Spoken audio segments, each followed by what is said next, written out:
ShopDog says, welcome back to a 78 Courier video. We're letting the radiator drain a little bit because, you know, the water system is what we want to update. I've got a light somewhere. It's already under the car. Okay, so let's give a quick underview of the Courier. This is an old project that he did many years ago. I've done some of the work, like making these bumper stands and things. It's hard to remember everything that we've done. I've worked on this thing for at least 10 years, if not more, doing some of my changes. But there's quite a bit of stuff from, you know, previous people helping him or shops or whatever. You can see the exhaust on this is absolutely crazy. Look at that. I really love that right there, how they stacked the mufflers. And that, of course, comes down to these crazy fender well headers. It's like the wheels and tires. I spent, oh God, weeks speccing these out to give it the most full appearance we could while still actually being able to drive it. Believe it or not, those will never touch that header. It gets close, but it doesn't, because these fiberglass fender flares, and there's actually a front lip, but he doesn't keep it on it unless it's in a show. These are from J.C. Whitney in the early 80s, and there is no chance we're going to find more of those. Just like everything to do at the top, everything, we're real careful. It's hard to get parts. When I was doing door lights, you know, this truck didn't originally have interior lights, so added all that circuitry, you know, to run the snake and stuff, and added all that. That was years ago. When we did that, just getting factory style door switches was not even possible. I could not get any, so we modified some from a Econoline van. But yeah, and then of course, as I've mentioned before, 351 in here. This was built in the 90s, so slightly older version of some of the tech. Maybe not the way we would build it now, but it's the way it was built then. And if nothing else, you can see the build quality is actually pretty decent. I haven't run across anything where I'm like, well, that's gotta go. That's not safe. I'm not fond of the fuel system in this car. It has been a problem for me. So, but you know, it does work. And then, you know, there's stuff like that, you know, gotta sort some of that out. Let's see here. Yep, here's our fuel tank here. And here it's metal, so that's good. But yeah, it's a pretty neat toy. The only thing I really regret that I had nothing to be able to do to stop it is that this is a manual valve body C4. And if you're sticking with an automatic transmission, why not leave it an automatic transmission? The problem with a manual valve body is when you got 10, 12 other running cars and you only drive this one once a year, you completely forget, so you just drive around in third because you think you're in drive, and eventually just smoke your torque converter. Probably also wear out the clutches in third gear. So that's always one of those problems. So yeah, but ShopDog's pretty happy. It got here safely, you know, and now it's cold and yucky out, so good timing there. Okay, driving from Harlan's house to my house, moving, he's over 200 degrees. That's a good data point. The reason the Courier is here, and actually should have been here a year ago, but you know, life happens, is it has cooling problems. If you've seen from above or anywhere else, there's a tiny little mechanical fan. It's not a very big radiator, but more importantly, at idle, we're not moving water. That fan is not moving any air. You can hold your hand behind it and it's just not moving air. So it really heats up as it's idling. So we found a pump that's from Australia, from Davies Craig, that is supposed to move quite a bit of water. I think it's like 40 gallons an hour or something like that. So from the lower radiator hose, it'll come in here, and we got to work out our fittings and all that. In fact, we even bought a bracket just in case we need it, but they say sometimes the hose is enough to support its weight, but it's pretty substantial. I think I would still make a bracket anyway, or, adapt the bracket. And then the output, we're going to drive into a Y block, going from dash 16 to, I believe these guys are dash 12. Well, I guess we could probably read them. Yep, dash 12. And then there'll be a dash 12 inlet on each side. This is a beautiful Moroso cover to replace the water pump. So, not only do we get the water pump out of there, that doesn't flow much at low speeds, but that gives us room where the pump was to hopefully get this fan in there.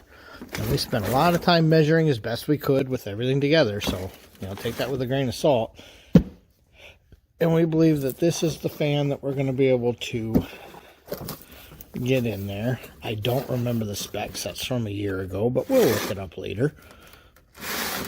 And that's going to move as much air as we can. Another beautiful thing is this pump actually comes with its own little computer, because this is variable flow. It'll have its own temp sensor and go through, and this can run the fans, it can run the pump. You take the thermostat out of the engine, this actually becomes your thermostat.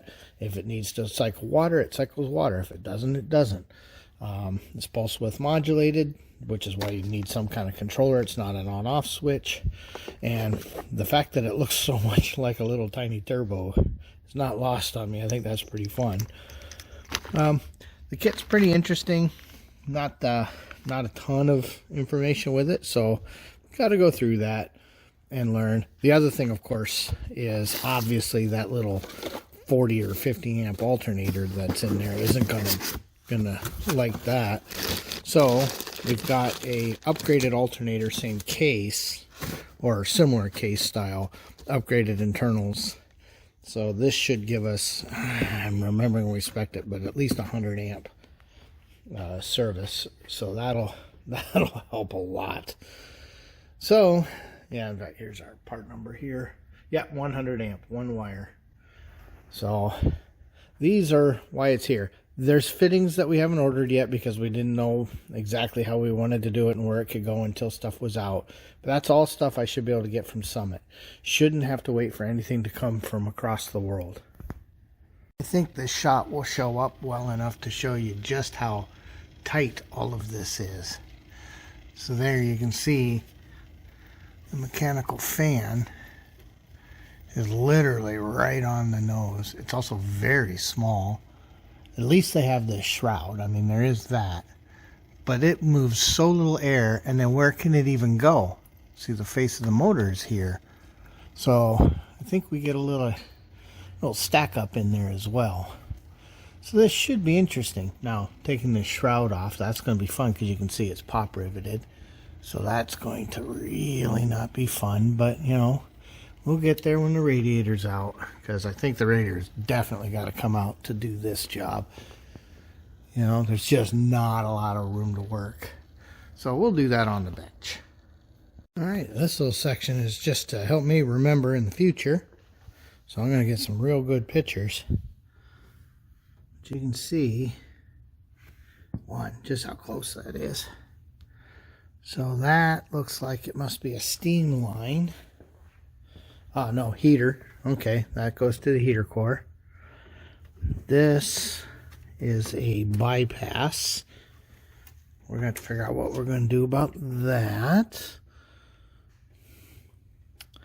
And then this is the other side of the heater core. Okay. So, that's weird. So the heater core is just drawing the same, literally the same location. Because see, that opens, boom, dumps right here. That's the same. Of course, warm is warm is warm, but I was hoping to use the heater core as an auxiliary radiator. It doesn't look like that's actually going to be the case. It looks like the heater core actually probably should have been being fed right here. And that would give you both sides of the radiator. But anyway, that's not going to matter because we're not going to have this bypass. So we're probably going to be changing our thermostat neck. But just in case for now.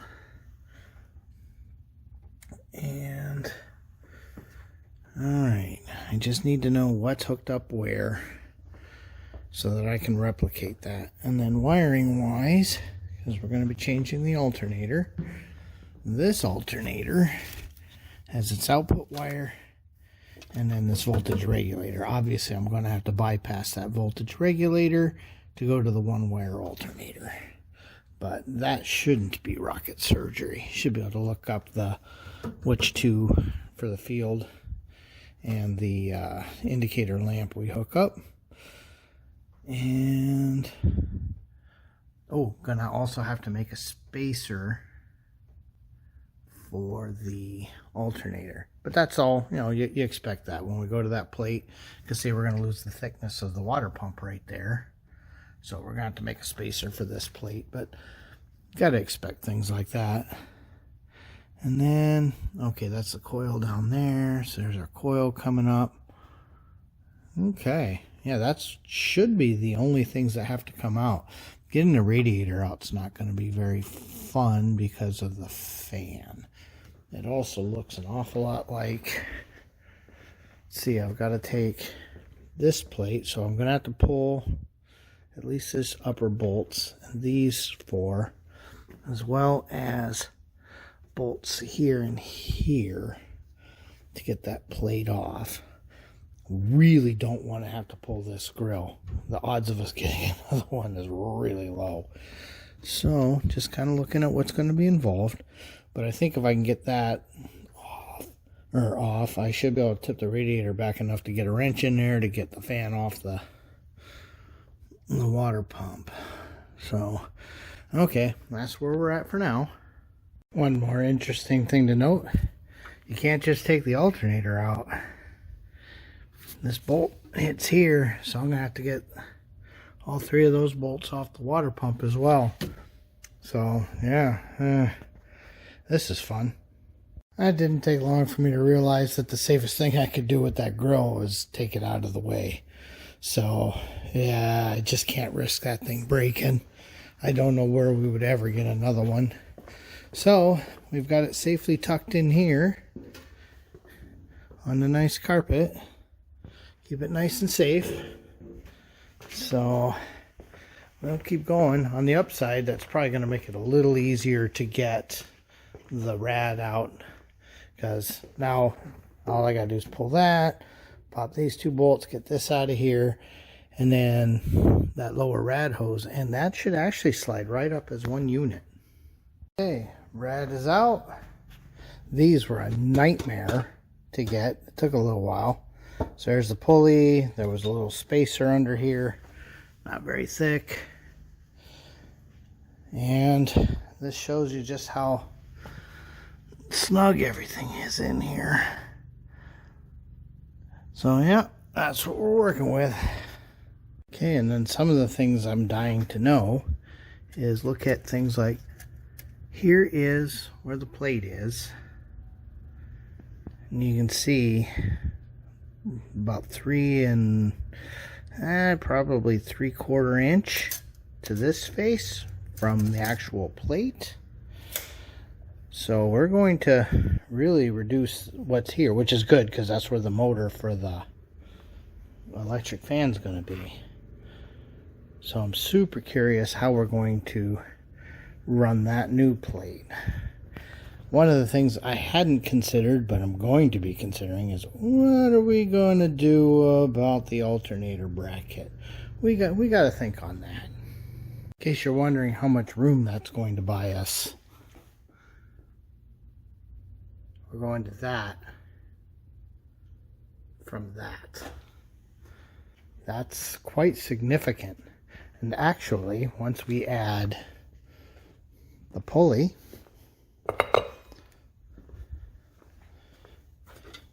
and the fan, which I'm not going to actually connect,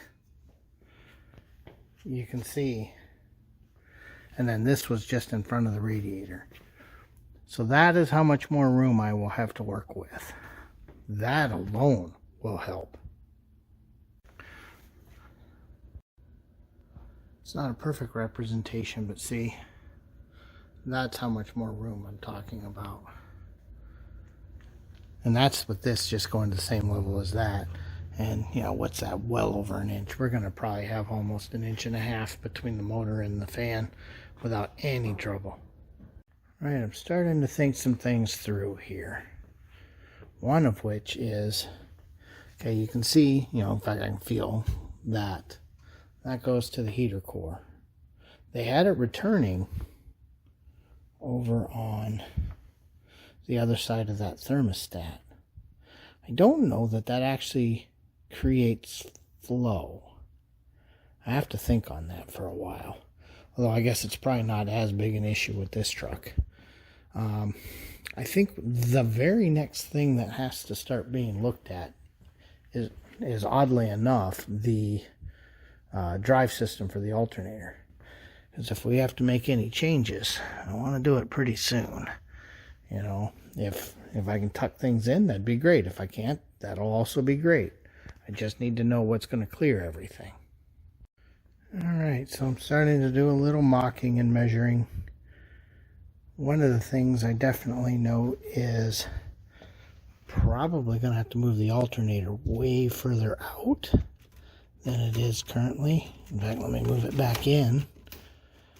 If I can move it out and into here and make some kind of bracket there, I could probably reduce that. But what I really need is for this to be down and out of the way. Got to think on that for a while. I got to look and see what options there are for brackets for single alternators on a small block Ford anyway. Not that well versed. Well, that was actually welded on in one spot. They must have stripped out their screws. They couldn't get pop rivets here, so they put 2 screws here. But then they must have stripped them out, so they threw a tack on there. So I had to drill that out. But then this shows you how that's going to look. And that should give me a lot of room. Before we commit to anything though, I'll get it completely mocked up in the car just to see where everything lines up, just to make sure we're gonna have plenty of room. Alright, let's take a look. So I've got the rad just kind of hanging, and I use that hose as a spacer. I say it all the time, I'm definitely not left-handed. Let's see what we can do here. Should be able to set that on a ledge. Bring that up. Okay, so that'll be basically right there. Let's move this forward a little. Yeah, that's a little bit more room than there used to be, but does create a weird issue with the alternator. Gonna have to work on that. Okay, this is actually going to be a bigger problem than I thought. There really isn't a lot out there for small block Fords mounting alternators on the driver's side here. So I don't think we're going to have room to go ahead and mount it on the passenger side, especially not with this here. So I'll continue thinking on that. That's probably not going to work out the way we were hoping, but that's okay. If worse comes to worse, we'll design and make our own bracket. I mean, what can it possibly cost, right? Is what it is. You always hope these things are going to go quick, and they never do. Back to looking again, because I'm going to have to make sure I deal with that connector. It looks like if I do like a 135 and sweep it out towards the fuel, and then I can loop that around to wherever I put that Y pipe. This side I think isn't going to be an issue, but I'm trying to make sure I leave as much room for the belt as I can. I don't know that I'll be able to push everything back towards the valve cover more, as much as I would like to. I think that won't work for me. Also been looking at where we're going to mount this pump, and one of the things it comes with is these little adapter sleeves instead of those other things. And honestly, I can almost, I don't know if I can show you. I mean, boy, that wouldn't be that hard. And then I have a bracket, so I could take this bracket and hard mount that with at least 2 points, you know, make another bracket to go to somewhere else. That may actually work pretty slick for that end. Don't know about the other side yet. With that, I'm going to close this one out. I've already started to build a cart of hoses and fittings and everything that I need just for the water part. Been looking. There's not a lot of options on a small block Ford where we have the alternator on the driver's side that I can just buy. This one on Jegs here, unfortunately that's not going to place it where I want it, but this thing, I saw this picture and I'm like, okay, I can't use exactly those 2 mounting screws right there because I've got that big fitting, but that doesn't mean I couldn't do a similar concept and just make my own turnbuckle and my own plate. I mean, if worse comes to worse, I can draw something up and send it over to Send Cut Send. It's more time than I want to spend, but I mean, it's the only thing that's hard for me to make is these spacers. I don't have a lathe, so I can't accurately make those as nice as I would like. Other than that, I really need a way to mount the driver's side, mount to the head, not to the water pump. So I don't know. I'll keep thinking on that. At this point, that's the end of our video here. In fact, here you can see this is that electric water pump setup.